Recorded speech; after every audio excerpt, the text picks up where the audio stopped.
Ladies and gentlemen, may I please request you all to settle down? We are about to start our next session.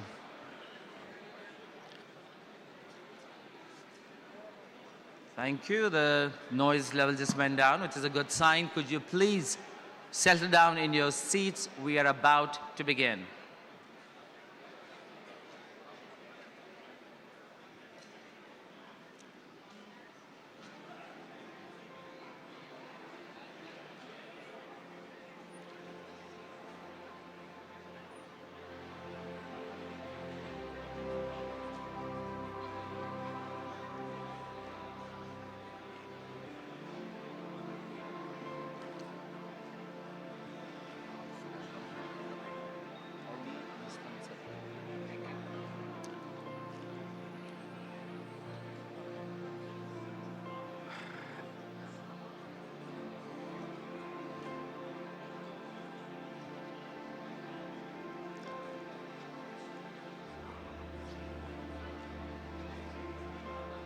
Ladies and gentlemen, could I please request you to settle down? We have ample seats up front. We have seats all over the auditorium. It's just, you could probably sit wherever you want.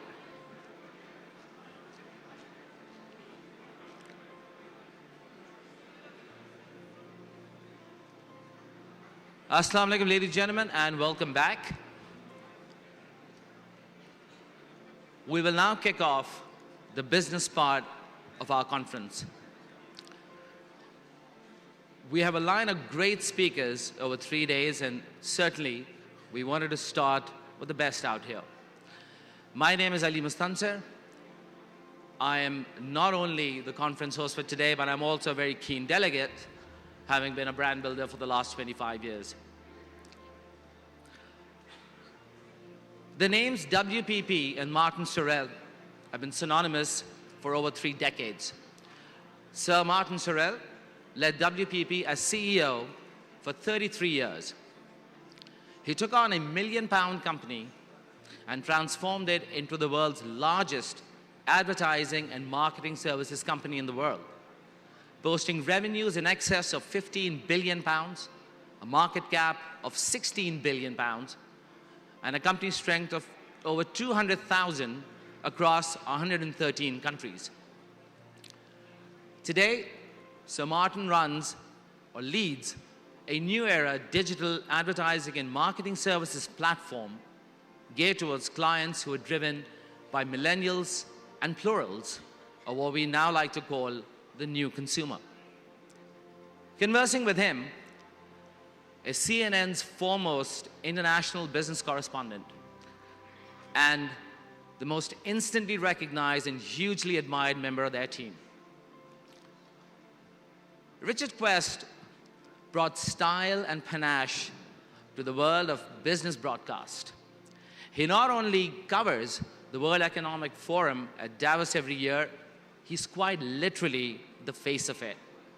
And I can guarantee you that by the end of the session, all of us would be saying, "What a profitable hour!"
Films, Richard.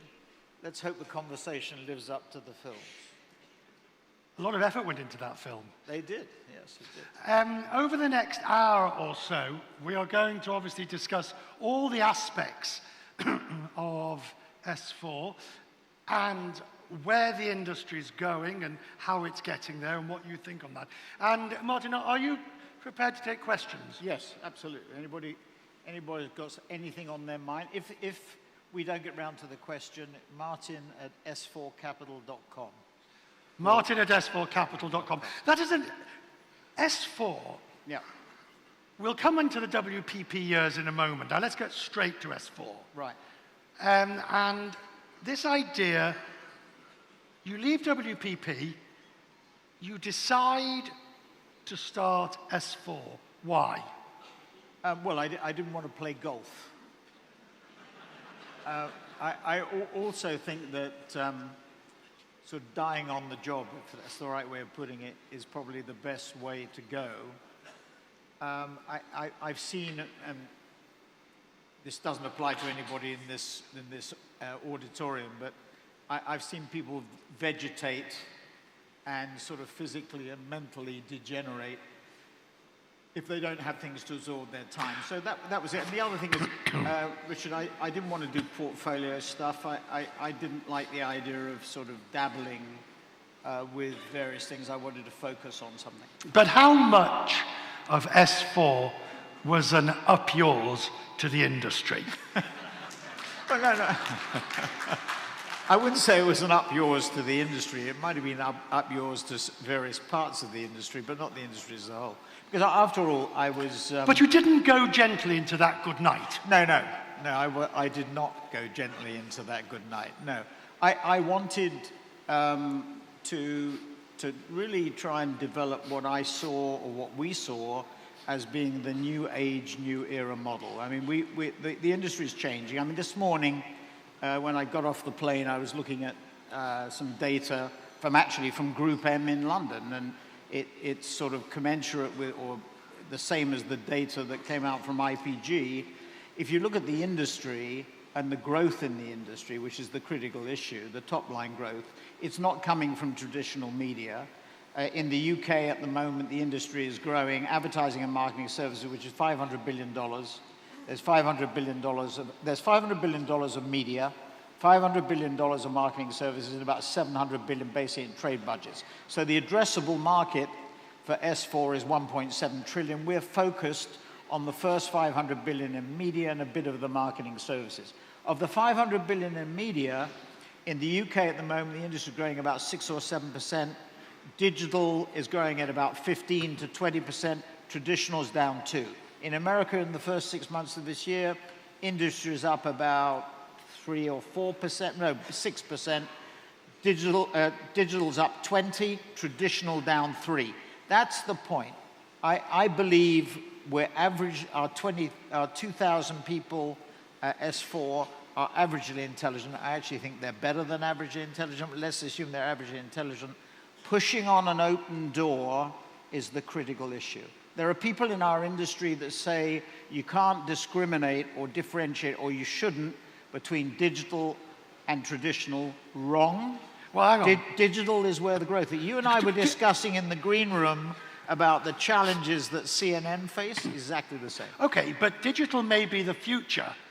It's the present. All right, present and the future, but why, with S4, have you decided to ignore the middle bit, which is still print, media, television? Well, in a way, when you say ignore, we don't ignore, because digital print, yes, digital TV streaming, yes, digital radio, yes. So it's the growth parts of those media. I mean, I wrestled with, I worked at Saatchi's for 9 years, and I wrestled at WPP, particularly in the last few years, with managing a legacy business.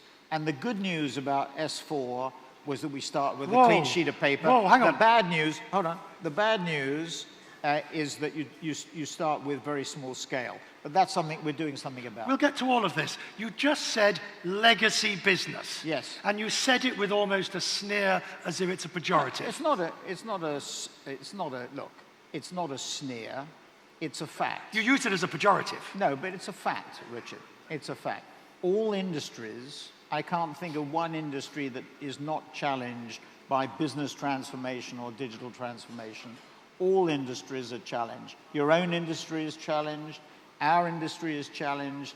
Every industry is challenged by what Klaus Schwab would call the fourth industrial revolution. However you want to describe it, it is a massive technological change. And it has repercussions that go way beyond the economic. It's the political. I mean, what is the fundamental reason for, or one of the fundamental reasons for populism? It is the fear of the middle class and of the working population about being displaced. This whole issue about whether new technology creates jobs or destroys jobs is a fundamental, not just economic issue, but political issue too. Okay, but within that sphere, if you had grade yourself, we'll come back to S4, grade yourself in how well you were doing transforming WPP to address these issues. Well, probably if I said, a 6 or a 7, because this whole area of transformation is really difficult. It gets to business structure. I do not believe that uncontrolled listed companies, which is what WPP is, by that I mean companies that are not controlled by management. The fundamental issue, I think, facing the limited company or the public company or the private equity company is the alignment of management and ownership. Unfortunately, with uncontrolled listed companies, there is a separation between management and control. What you have and ownership. What you have to do is to unite the two such that both constituencies have exactly the same objective. At WPP at the moment, none of the board, none, including the executive management, have any significant equity interest in the company. That means that you have non-alignment of the interests. You have to align I fundamentally believe, having sort of been at this for 40 or 45 years, that is the key issue. If you align that, private equity we'll come on to that maybe, I think is too short a time frame because the average hold period is about 5 years, but you have a total alignment of the share owners and management to agree to a degree that there is a unity of purpose, and that's fundamental. And by the way, anybody who thinks that there is any sort of paradox or contradiction between long-term profitability and doing the best by all the stakeholders are wrong. If you are in business for the long term, all the ESG stuff that everybody is so focused on falls neatly into place because there is no contradiction between paying people more and being successful in the long run. In the short run, there might be, but not in the long run. Okay, but on that point, how realistic? I can certainly see a company that has started from nothing, like a Facebook, or an S4. Or an S4. Right. But once it reaches a certain scale, General Motors, GM, the old GE, as it was, any vast global conglomerate, if such there be anymore, how realistic is it to have that alignment of board with control? If realistic or not, I think you have to try and devise a system where that is the case. I mean, it's really interesting. In 1992, I remember we put in the first long-term incentive plan at WPP, and then in 97. And one of the things I insisted on was actually management, the top 20 people in the company, putting up their own resources, because I think that's critical. I think the entrepreneurial enthusiasm stems from taking risk. And part of the risk is to go to a bank and borrow money. Against your house. Against your house, against your partner and family, and try. That is the key issue, because coming back to your point about large companies, they lose that entrepreneurial urge and stimulus, and what you have to do is try and recreate that by making sure that, use a crude phrase, that management has skin in the game. That's critical. And you put... Not options. Warren Buffett pointed this out many, many years ago. You wouldn't give an institution a call on your stock for 10 years at zero cost, so why do you give management an option at no cost? Heads I win, tails you lose. Doesn't make any sense. Right, but you put 40 million of your own money. 53. 53 million? Yeah, because I actually took a bigger stake a few weeks ago. Oh, right. So I upped it in a round when we did the underwriting for firewood. So you've got 53 million, which you could be sitting on for your retirement. Yes, and I've taken risk on that. So far, on paper at least, it's done extremely well. We also have a carry, so 15% of the increase in market cap is distributed to management in some way, shape, or form. So interestingly, what we've done at S4 is sort of coalesce the private equity model with a listed company, with a control share as well, because I do believe controlled ownership is the critical issue. Like Rupert. Yeah, and now Rupert Murdoch would be much criticized over the years, but he's been a phenomenally successful share owner and manager because he's united the two. I mean, in his case, I think of the equity, the Murdoch family had about 10% by value, but 40% of the votes. So they could make, this is the fundamental problem, is too many listed companies are totally focused on the short term, not the long term. And the critical issues, the tech issues, you will only make the right decisions from the long term if you can last the long term. The average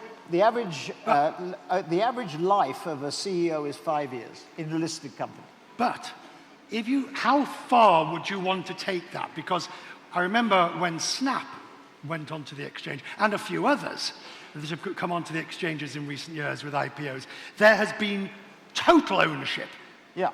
By the owner. I actually think Evan Spiegel, taking Snap as an example, can afford to take the long-term view. The problem that Snap has... But then it's not a... But no. then it's not a listed company in the true meaning of the word if the shareholders don't enjoy control. No, it's a controlled listed company, and the people who invest in it know... I mean, if you have a lunatic in control... You can't get rid of them. You're in trouble. But on the assumption that they're rational... The problem that Snap has, and it's important to understand it in the digital landscape, 225 billion of that 500 billion in media is in digital last year. Of that 225, Google's ad revenues were 125, Facebook were 52, Amazon, as best as we can determine, they don't give the numbers, about 15 and growing fast. Snap, if it has a good year this year, will do 1.5. So in relation to the big three, or the fearsome five if we throw Alibaba and Tencent in, the scale is very different. The only company to really have broken through recently is ByteDance, TikTok, which is now running at about 7 billion and has surpassed Tencent, as best as I can determine, in terms of advertising revenues. So the strength... Hello, who's that? Well, highly bit unusual, but we'll take the question. Sorry, what was that? What was the question? No, it's all right, sir. It's all right, go on. Oh, same. Twitter I would put in the same category. I mean, the digital ecosystem, let's sort of back up a minute. It's the fearsome five, plus Apple and Microsoft, so you have, I call them the seven sisters, to draw attention to the regulation issues that we saw in the energy industry before. You would then add 3 software companies, Adobe, Oracle, and Salesforce, so you have 10. You may add IBM and SAP, 12. Then ByteDance and Baidu, 14, then I'd add on Snap and Twitter, 15 or 16. But the issue is neither Snap or Twitter have, I think Twitter's ad revenues are even less than $1 billion. So you're talking about very small microcosms in relation to the big hitters. Their dominance, which I don't think will be challenged, if we came back to Lahore, which I hope I will do on a regular basis, I don't think you're going to see that dominance challenged for a significant period of time, certainly in the West. And you have the same issue in the East. In the East, you have the 2, Alibaba and Tencent, at the moment being challenged a bit by ByteDance. So where does S4 come into this? S4 is, so 4 key operating principles. Firstly, purely digital. I'm not interested in any traditional work at all. Why? But digital streaming you're going to? So digital TV, streaming, yes. Over the top, yes. Digital radio, yes. Digital outdoor, yes. I mean, What's the difference between digital TV and growth. over the air? Growth. That's what it's about. Look, at Saatchi's, it was about globalization. Ted Levitt's article in the Harvard Business Review, October 1983 or whatever it was. That WPP was the continuation of global growth and the beginnings of technology. S4 is totally about technology. I want to push on an open door, right? I don't want to push on a closed door. That's the difference. So, number 1, growth. Second operating principle is our model, as you saw maybe from the film, is first-party data, that is consumer data, controlled by our clients, and the signals we get from Google, Facebook, Amazon, etc., determining the development of digital advertising content and programmatic, that's digital media planning and buying. It's a continuous loop. It's not tentpole campaigns. There will be tentpole. You know, Fernando Machado will be talking about Burger King and what they do. There will be Super Bowl campaigns. There will be World Cup campaigns. But the importance of tentpole campaigns is largely gone because the world operates in a 24/7, always-on model. So that's second. So it's like an election campaign, but with no election date. The third thing is faster, better, cheaper. Sounds glib, sounds superficial, it isn't. Faster is about agility, better is about understanding those 14, 16 companies I mentioned in an agnostic way, so deploying the client's budget in the most effective way, and cheaper is about efficiency. And the last point is unitary model. No more earnouts, no more fragmentation, no more people pushing their own verticals, their own silos, integrating the whole into a unit. Hang on.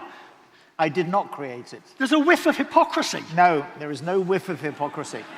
There's a practicality, a pragmatism. You're not rewriting history, but you're basically saying the model that you set up. It's changed. You bought it has changed. Y&R, you bought O&M, you bought all agreed. of those things, and you created silos. There is no difference. And everybody here followed you. No, yes. And the model has changed because the world has changed, right? So are they dinosaurs? Yes. Yes. I still retain my 23.5 million shares. Why would you shoot yourself in both feet? No, I don't. You know, each time you open your mouth and criticize, No, but that's a very naive way of looking at it, Richard. No, it's not. Life has changed. I mean, people who build businesses are emotionally attached to them. So does one want to see those companies adapt? If they don't adapt, they'll die. So there's some truth in what you say. But what I'm saying is the model has changed. Sir, I must ask you, there will be time for questions, but would you please wait until I do? By the way, if anybody has a question, you can, when I look around the room, just sort of raise your hand to catch my eye. But it's not a free-for-all. The model has changed. So if I look, you know, just take WPP because it's a company that I know a little bit about, not a lot, but a little. If I look at the agencies, the old creative agencies, J. Walter Thompson, Y&R, Gray, Ogilvy. What is the difference between those 4 businesses? The honest answer is, in this day and age, none, other than conflict. The people running them will say that there is a fundamental difference, but they know they are global advertising networks. Similarly, on the media side, what is the difference between Mindshare, Mediacom, Wavemaker? None. I mean, we used to, when we had board meetings at WPP, we used to make this point, or I used to make this point, the people running the brands, the silos, the verticals, will claim differentiation. But apart from conflict of clients, which has got less and less, by the way, which is another reason the model has been challenged, there is a difference, taking the media side, between Essence and Xaxis on programmatic and digital, and the 3 that I mentioned. But this differentiation has got less and less. And the key issue is how do you bind these companies together in a unitary form? So we start S4. We have two pillars around content and programmatic, and we're binding those two together in a unitary model. I think that's key. The biggest challenge that any CEO faces, including the CEO of CNN, is how do you get everybody to operate, to face in the same direction at the same point. And you've bought two companies already, haven't you? Well, more than three. two. You've been more than two. We've But done two major Yes. So we have two major. So we have the pillar around content. Of our 2,000 people, about 1,650 are in the content area, and about 350 in the programmatic area. So these are the two areas. First-party data, we're now bedding into the programmatic area. We merged, and we use that word advisedly. We don't use the word acquisition, because everything we do, anybody we bring in, we're trying to buy into our philosophy and our vision. We're not looking for people who want to sell out. And the first conversation of any discussion we have with the proprietors or owners of a business is, if you want to sell, go to WPP or Dentsu or Omnicom or IPG, be our guest. If you want to buy into the vision, those four principles that I mentioned, growth, Holy Trinity model of data driving content and programmatic, faster, better, cheaper, and unitary model, join us. There is a messianic thing here, coming back to your point. We believe we're building a new model which is much more relevant to what's going on in the market at the moment and will be even more relevant over time. In terms of the areas where you will be placing adverts, the distributive networks that will get the message out. So you're talking about digital TV, digital streaming. All the platforms, software companies and hardware companies I mentioned, there are 16 of them that I think are the most relevant. What is the evidence of the effectiveness of digital advertising, bearing in mind its relative newness, but its ubiquity at the moment? Well, it's very seductive. I mean, just to give you an example, Facebook came out with an insight recently that women on average spent 1.7 seconds looking at a post. The Media Monks brand, which is our content brand, as opposed to Mighty Hive, which is programmatic, came up with the idea, you know, the traditional agency would probably come up with a 10, 15, 30-second TV ad. They came up with 2-second online ads using influencers. It was in the Italian market. The client actually was L'Oreal Paris, and they got market leadership within a very short period of time at a very low absolute cost. So it's very seductive. Online is very seductive because the absolute costs are much lower, and the ability to monitor and measure the effect of what you do is much greater than in traditional media. That's one of the big issues. The downside is that the referee and the player are the same person. I mean, for example, when I was in India and we were launching our new business there, White Balance, a couple of weeks ago, it was quite apparent that clients are, in a market, India is not a sophisticated yet digital market. It's only 20% of advertising in India is digital as opposed to 40% on average around the world. And what was clear from our conversations with clients, and we saw a large number in a short period of time, is they were worried about measurement, and they were worried about Google or Facebook or Amazon being both the player and the referee, you know, marking their own homework. And that's a critical issue. But it is much easier, Richard, to follow the connection between data, content, and programmatic in that loop that I mentioned. Where in that does, in the traditional sense of the word, does creativity come into it? Well, you know, everywhere, the cheap shot against digital is that it's uncreative. I mean, this is a fundamental problem. It's what I call the Don Draper problem. Exactly. People look back, particularly the expensively paid creative directors of large advertising agencies who sit in the corner office and they might be drawing down $1 million a year or in salary and then have a staff and they look back to those days of Don Draper and the days of the big tentpole creative TV campaigns and bemoan, they look with rose-tinted spectacles at those days. Those days have gone. That doesn't mean, by the way, that big ideas have gone or that creativity has gone. And what I... But is it just, is it advertising by numbers? No. That's a cheap shot. It's about a different definition of creativity. You know, in the old days, Don Draper, you know, after a tough night out and, you know, the martini lunches and everything else, would come in and perform and have a brilliant idea, and by power of personality and persuasion would push it through, often intuitively. Those days have gone. What happens now is that data, you know, people charge that data destroys creativity, or they sometimes say that. Data informs creativity. It makes creativity more effective.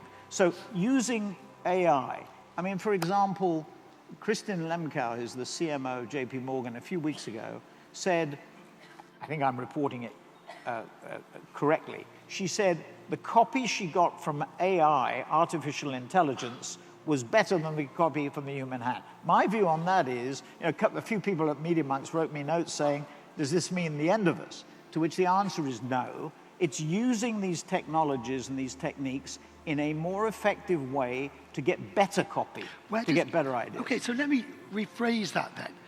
Where does gut come into it? Okay. Over the years, when you were at the bigger agencies, you will have seen an idea, and, oh, that's a bloody good idea. You've got no real knowledge of whether it's going to work or not, but you go with it because your gut tells you. Well, because agency people love to work with people, with clients who have that. Now, often, to be fair, there are entrepreneurial clients or entrepreneurially driven companies where that is the case, where you go in and make the presentation and the owner says, I love the idea, I'll go with it. But those days, you know, in bureaucratic, I don't mean it in any negative sense, in bureaucratic companies, those days have largely, to some extent, gone. And what has to happen is it has to be done in a bureaucratic fashion. So I don't think with the proper measuring techniques, good ideas get destroyed. There are some people that believe that is the case. But coming back to the fundamental point, it's defining creativity much more broadly. There are creative data scientists, there are creative media people, there are creative media planners, there are creative media buyers, there are even creative financial directors. Sometimes they're too creative, yes. so it's defining, the problem is the industry defines creativity in too narrow a way. And life has changed. It's like your commentary about the dinosaurs, you know, the legacy companies. Business has changed. They're the prisoner of their legacy system. Let's take some questions. So our friend over there is yes, hyperactive. Let's just start. You had one question, sir. No, just a moment. Sit. Yes, sir. Would you mind? I don't know whether there are microphones in the room. Are there microphones in the room? If not, just shout and I'll interpret. I'm sorry? Hang on, Do we have a microphone, please, for the gentleman? Use your voice, it's fine. Yeah. Just one moment. Oh.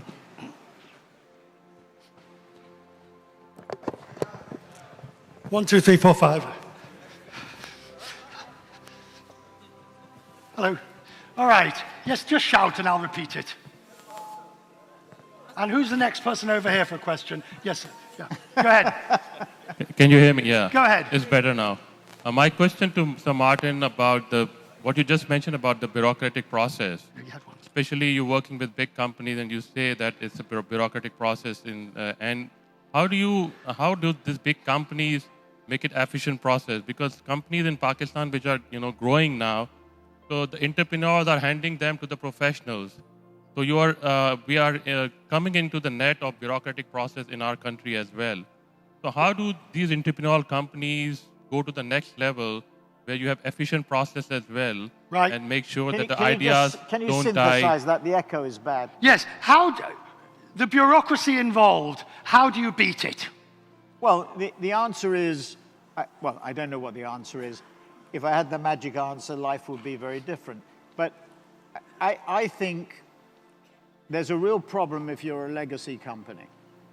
You know, if you're trying to digitally transform your business, let me give you an example.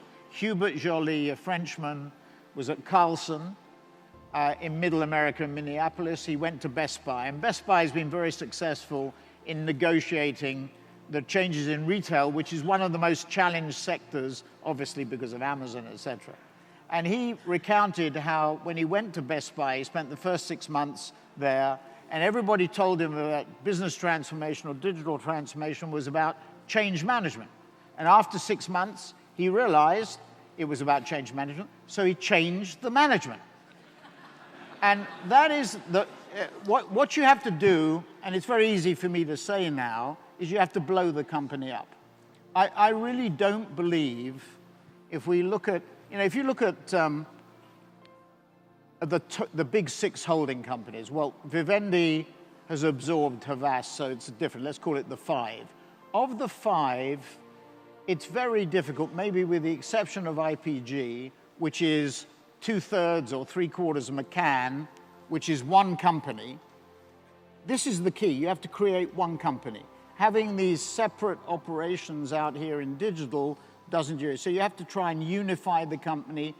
And it's very difficult because your legacy business is delivering profitability and results in the old-fashioned way. It grows its revenues, it grows its gross profit, it grows its operating profit, its EBITDA, its EPS, its cash flow. The digital side of the business tends to be an investment. And when you're running both, you promise the street, if you're listed, or the city, if you're listed, you promise performance in the legacy business. If the legacy business falters, what do? You put more pressure on the legacy business, which constrains the legacy business, and it doesn't experiment. You know, Arianna Huffington says, failure is not the opposite of success, it's the platform to it. So I think the answer to your question is you have to unify the two. The problem is, to do it quickly, you have to make big calls. And if you don't have control, you get thrown out. Gentleman, question over here. I have a question. This is Muhammad Tahir Usman from Fazal Steel Private Limited. You said that for writing content, your team is looking after the Facebook and Google to know the behavior of the people. If Data Protection Act is there and data protection regulations are there, how you do consider that this will impact the marketing industry? Data protection. How will this affect? Well, be careful on regulation. Be careful what you wish for. GDPR has not reduced the dominance of Google, Facebook, and Amazon in Europe. It's enhanced the dominance because a number of the medium-sized players that were going to come to Europe from America, for example, have said it's too costly and too expensive. So my view on the regulation is that what we have to do is to educate the consumer, not in some snotty way, supercilious way, but in a fundamental way about what he or she is letting themselves in for. So if I'm on a web, you know, when was the last time you didn't sign up for a website? You didn't say accept, despite the fact that you were asked to review a 16-page agreement that would have taken a lawyer about a month to go through. So what we have to do, the responsibility we have, in an opt-in system, it's not opt-out anymore. It has to be opt-in. In an opt-in system, we have to educate the consumer precisely on what he or she is letting themselves in for. But they have no choice. If you do that, you deal with the problem. And to be fair to Google and Facebook, who come in for much criticism, and I think undeserved criticism to some extent, they've hired 10,000 people at Google to monitor content. They've hired 30,000 people at Facebook to monitor content. They are starting to take their responsibilities much more seriously. Question over here, then the lady over here. Yes. So my question is about content marketing and how you see the role of agencies in that. Because the more ownership you take for your own content as a company, how about creating your own in-house content development unit It'll give you a cost advantage of your day-to-day content that you create. Yeah. Quality might be compromised. For that, you can outsource. An example can be a lot of companies abroad taking services from companies in India and Pakistan who are actually managing their social media content. He's got the idea. Yes, Okay, Martin. all right. So, we look at it as a spectrum between outsourcing at one end, insourcing at the other, and you can have a co-location model. For example, we have 75 people in Mountain View, just opposite the Google offices. They can't sit in the campus for security reasons, but they are at, if I like, Google's beck and call. So it's not in-house, it's a co-location model. I think the point that you raise is a really interesting one. What we're seeing, there's an analogy to Brexit. The marketeers want to take back control. Just like the electors want to take back control from Brussels, what happened after the Lehman crisis of 2008, 2009, our clients cut their costs too far. They denuded themselves of marketing resources. And in 2016, coming back to the privacy issue, the walls in the walled gardens of Google, Facebook, Amazon, Tencent, and Alibaba suddenly started to grow. For whatever reason, whether it was because of GDPR, privacy, interference in elections, brand safety, the walled gardens said, we're going to put the walls up. We're not going to share the data. So clients started to say, we have to control the data. In a 24/7, always-on world, it's a bit like an election campaign, as I said. You have to respond instantaneously. Right. The traditional agency system is not built to faster, better, cheaper. And it's very difficult to shift the needle in terms of agility. So in-housing, both on programmatic, which gets a lot of ink, and on content, in my view, is going to become more and more important. Now, the fundamental problem is agencies worry, as people in this room know, about losing clients. They hate it when anybody goes directly to their client. All this stuff you read in the press about Google and Facebook having destroyed the industry, in my view, is nonsense. Google, when I was at WPP, the media book was 50 billion. Where do we spend more than 10% of that media book? 5.5 billion was on Google. Who was number two? Facebook at 2.1 billion. Today, Fox and Disney would be number two because of the merger. But the fundamental point is they enhance it. It's not Deloitte's and Accenture that's killing the industry, because Accenture is a big beast to feed. It's 125 billion in market cap. It could buy and sell the top 6 holding companies twice times over. It has $45 billion of revenue. It needs big projects, not $1, $2, $3, $4, $5 million projects like we are.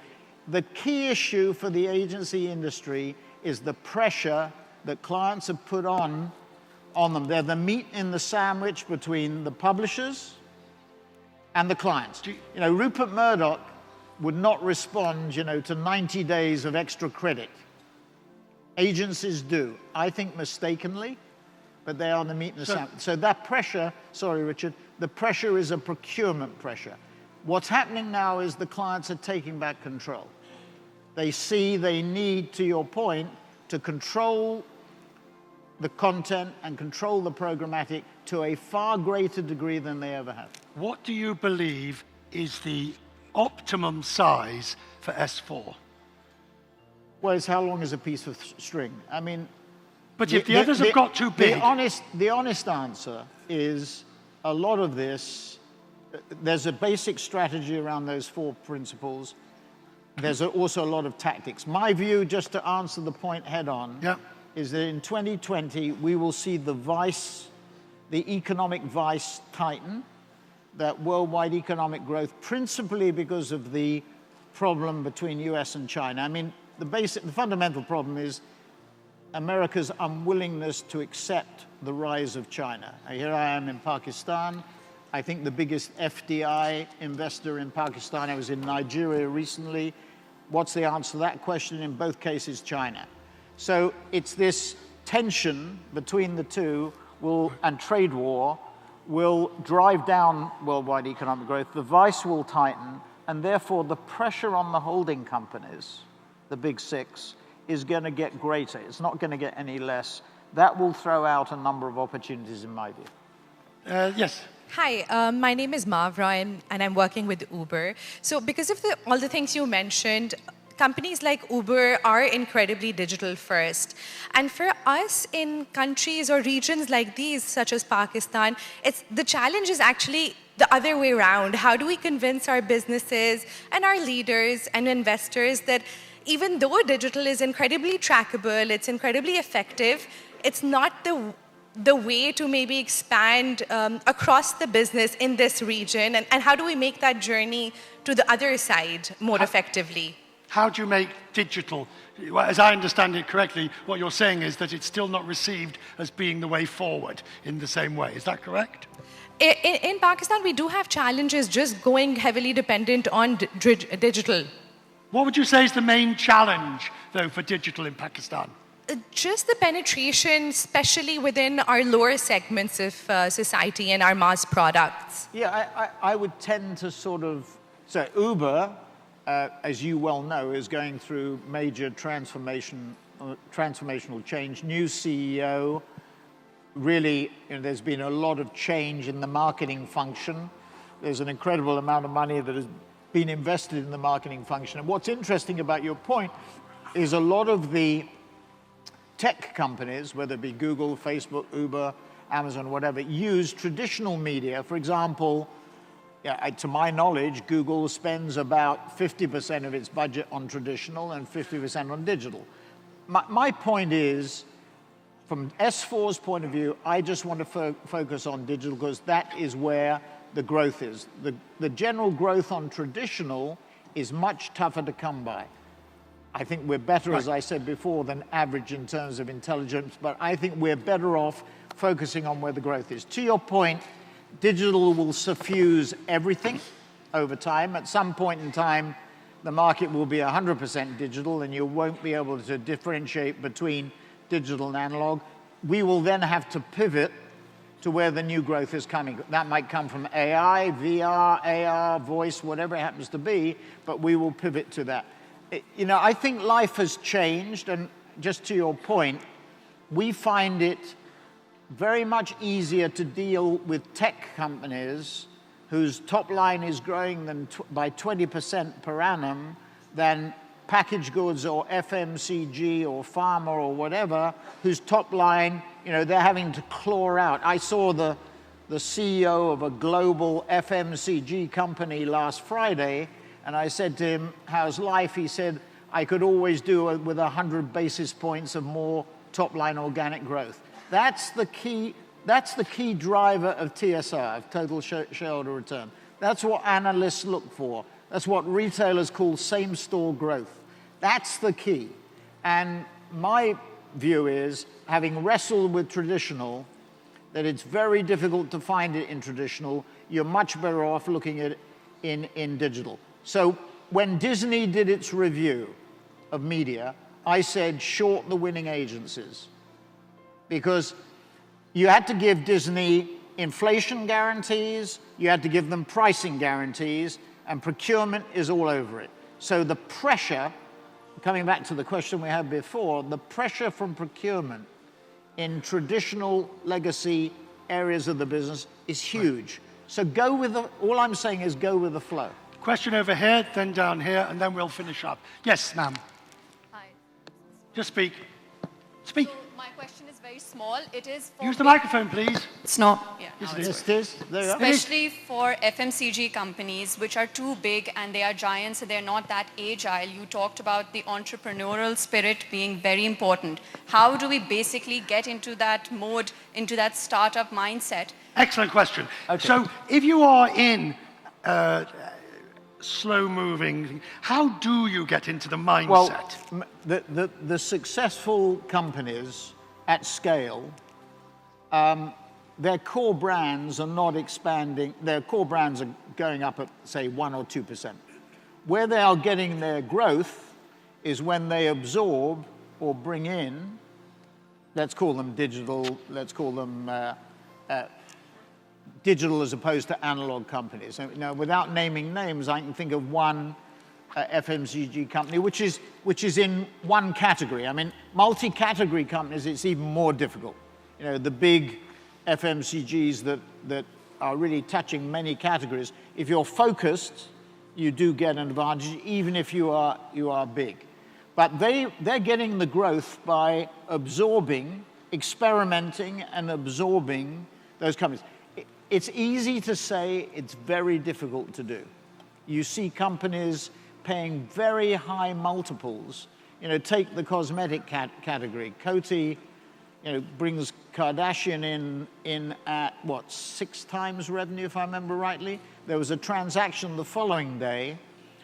I can't remember who the competitor was to Coty, but 3 times revenue for a similar positioning business. So valuations are huge and it's risky, but that's what you have to do. So you have to experiment with new organizations. You know, doing it off in left field often, you know, is one way of doing it, but you have to absorb it into the mothership at some point in time. You know, you can't let it just sit out there, and that's where it gets very difficult to do. In my own experience, I think we're better off starting with a purely digital operation. So the analogy would be, we start a new consumer products company that is purely focused on the digital area. I think mixing the two, you know, I wrestle with that at WPP. They're still wrestling with it. I mean, the company is just getting smaller, both in terms of market value and activity. That might be the solution. It might be you prepare it and then it'll lift off again. You prune it.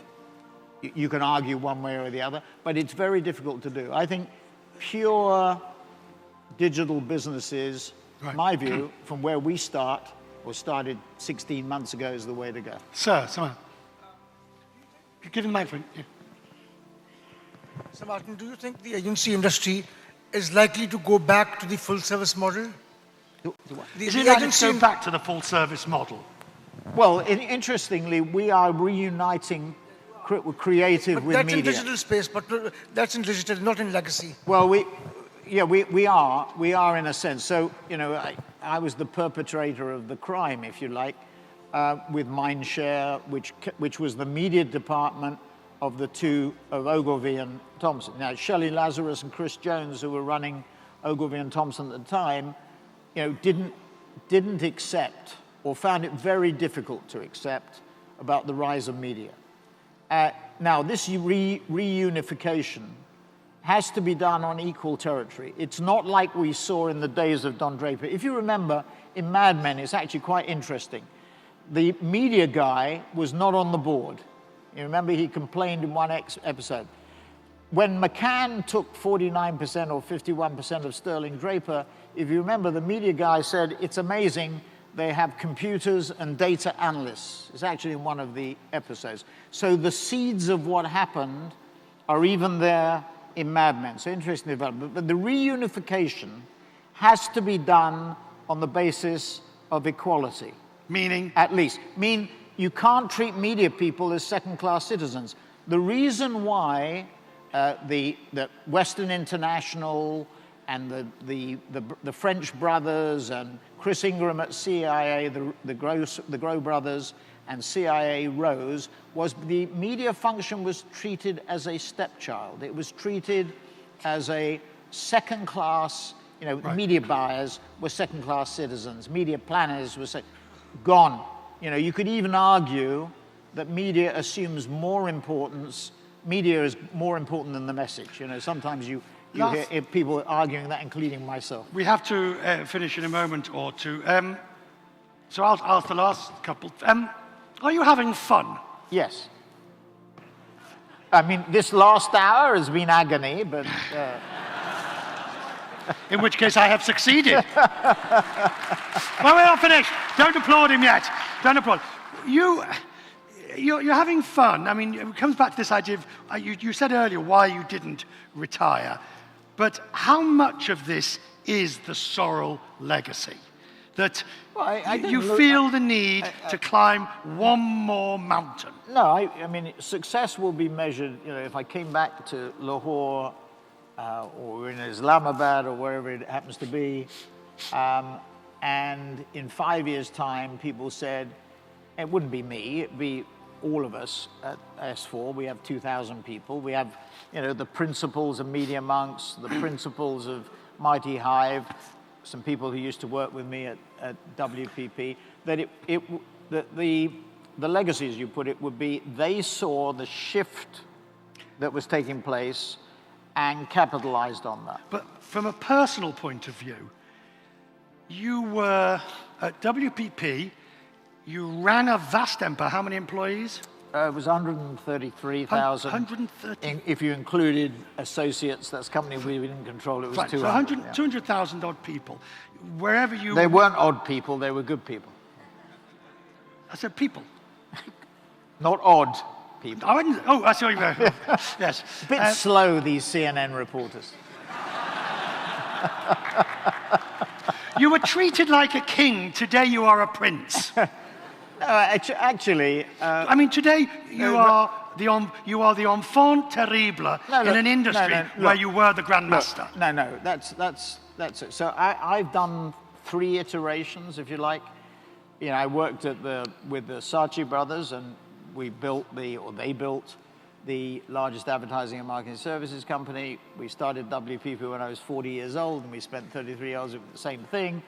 And you know, we're starting with S4. We're up to a market cap of 1.1 billion, and you know, there's challenges ahead, but massive opportunities. So the answer to the question is this: look, when I left B school, and I was on with Salim on the Aitchison campus, which is a really impressive campus here in Lahore.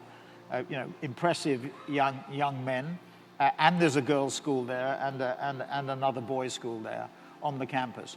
You know, there are those people starting their career, they can do one of 2 things if they go into business. They can join a big company, or they can start something. The skills required to start something are very different to the skills demanded to run something. When I was at B school, we did 3 cases a day, and the question was, so what should the chairman or CEO do and why? So you come out of B school thinking you can run the world, and the truth is you can't run it for another 20 years. So what I'm saying is that those skills are very different. So what I want to try and do is start something and run it. So I think... But I get the impression that and I've known you a long time, that you're enjoying this. You're enjoying this new role, and you're enjoying shaking things up. Well, listen. I enjoyed it at Saatchi's. I mean, sadly, Tim Bell died recently, but Morris, Charles, Tim, myself, Jeremy Sinclair, Bill Muirhead, that was a unique cast of characters, and that was enjoyable. I mean, at the height, it was enjoyable. WPP was enjoyable. S4 Capital is enjoyable. I mean, I wouldn't do this. I wouldn't fly overnight to Lahore to be mauled by you in an interview. This would be a strange masochistic tendency. No, I enjoy it. I enjoy coming here, talking to people here, learning a little bit. I mean, I'm ashamed to admit, just like you, that we are Pakistan virgins. Neither of us have been to Pakistan before, which is shameful.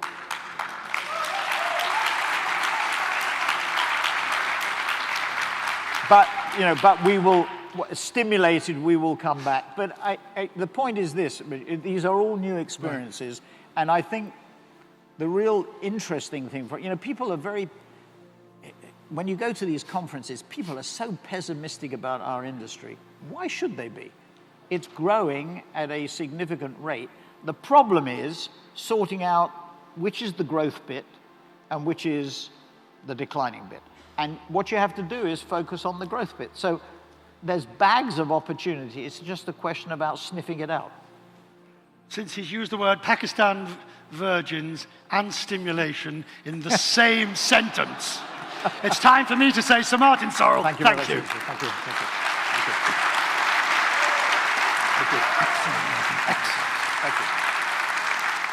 This way.